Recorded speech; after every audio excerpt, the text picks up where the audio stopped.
Армысыз ардақты ағайын, эфирде жүрек жарды. Біз бүгін ережесіз жекпе-жектен 3 дүркін әлем чемпионы Ардақ Назаров ағамызда қонақтамыз. Қамшының сабындай қысқа ғана ғұмыр кешкен Жәнібек Кәрменов өмір атты толғауында адам боп келіп өмірге адам боп кету тілегім дейді. Жүзден жүйрік мыңнан тұлпар шыққан спорт саңлағына Алланың берген атақ абыройын арқалап адамдықтың ауылынан алыстамай жүрудің өзі оңай дүние емес секілді. Расында да әңгімеміздің алғиссасын, сөзіміздің бісмілласын осы бір Алланың сынағынан аман есен өтудің қаншалықты қолдан келетін дүние екендігінен бастасақ па деймін. Бұл өмір сынақтан тұрады. Бұл жұмыс қағида. Мейірімді Алла Тағаланың өзі сендерді жақсы жаман күйге салып сынаймын дейді. Әрбір адам өмірге келгеннен оның басында сынақ болады. Әртүрлі аурумен сынауы мүмкін Алла Тағала, дүниемен сынауы мүмкін, атақпен, дәрежемен, немесе бір чемпионлық тұғырға көтеріп, сонымен сынауы мүмкін. Егер де адам баласы бірде бір үлкен жетістікке, немесе бір атақ пен мансапқа өзім жеттім деген болса, немесе мына мал дүниені мыңғыраған мен таптым деген болса, ол тәкаппарлық. Абай атамыз айтады, адам бір боқ көтерген боқтың қабы дейді. Боқтан сасық боларсың, өлсең тағы дейді.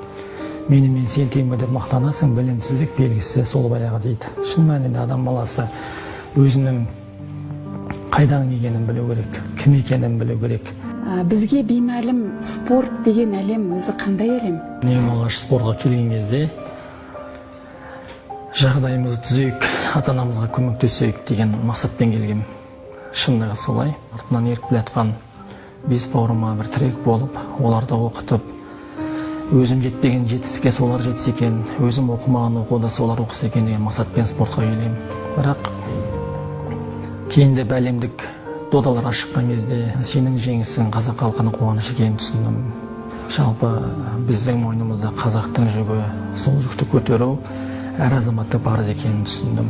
Олимпиаданы жеңіп келе жатқан спортшыларды көрген кезде, неше түрлі әдемі көліктер, үйлер сыйлап жатқан кезде шіркін-ай деп қалатыным бар. Бірақ сол шіркін-айға жету үшін қаншама қиындықтан өту керек. Мысалы, қаншама тер төгу керек, мұрның қанап, қабырғаң сынап, көзің көгеріп, қолың шығып, аяң шығып жатқан кезде оның бәріне шыдау, жоқшылыққа шыдау, сабыр ету, қиындыққа сабыр ету, соның бәрінен өткен кезде ғана жаңағы сол сіздің үлкен жетістікке жеткеніңіз бар. Өз басымда алып қарайтын болсақ, спорт салоны подвалында тұрдық, мысалы, бәлен жыл. Ақша деген нәрсенің көрмейтінбіз. Өзімнің үстімде бір ғана жаңағы жейдем мен шалбарым бар, соны түнде жуып, таңертең киіп кететінмін. Кейде кеппей қалса, соны түктеп кептіріп киетінбіз. Бірақ сонда да алдымызға мақсат қойдық, жаңағы спорттан шығу керек болды. Аллаға шүкір, қайтпадық, еңбек еттік. Спорттың өлкесіне көлденең көк атты келіп аялдай алмайды, иә? Соны жақсы сезіне тұра, сіз осы спорт дейтін ауылға келіп ат басын тіредіңіз. Бала кезімізде мен 10 жасымда ең алғаш спорт мектебін тамалдырған аттан анам ауылда күрес мектебіне алып барған болатын. Грек-рим күреспен айналыстым. Енді балалық арманым Қажымұқан атам сияқты болсам деп жақсы көретінмін, кітабын оқитынбыз. Шіркін-ай бізде шетелге барсақ Қажымұқан атамыз сияқты бір түрлі үштің иесі болсақ, Балуан Шолақ сияқты болсақ, Иман Жүсіп сияқты болсақ деп армандайтынбыз.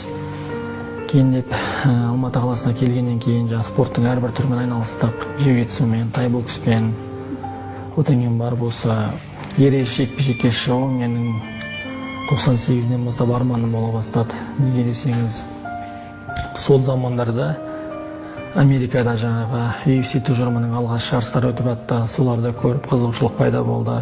Бұл күнде нәсібімізді тауып отырған кәсібімізде майталман маман болуға ұмтылсақ, сөз жоқ, ұлы ұстаздарымызға қарыздар шығармыз деп ойлаймын.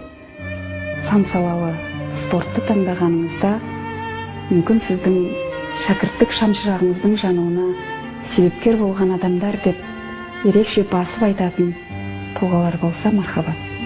Ең алғашқы жаңағы ауылымдағы күрес мектебіне барғандағы Батырхан Сарқытбек марқұм қайтыс болып кетті. Сол кісі алғаш мені спортқа іргетасын қалаған.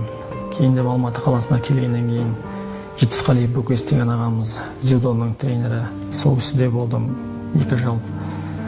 Одан кейін Нұржан деген ағайымыз бар, ол кісінің 2 жыл тәлім тәрбиесін алдым. Содан кейін барып жаңағы мен өзімнің осы жекпе-жекте мені шынында үлкен додаға қосқан, бүгінгі таңда жетістікке жетуіме үлкен еңбек сіңірген, қиыншылықта бірге болған, мен жарысқа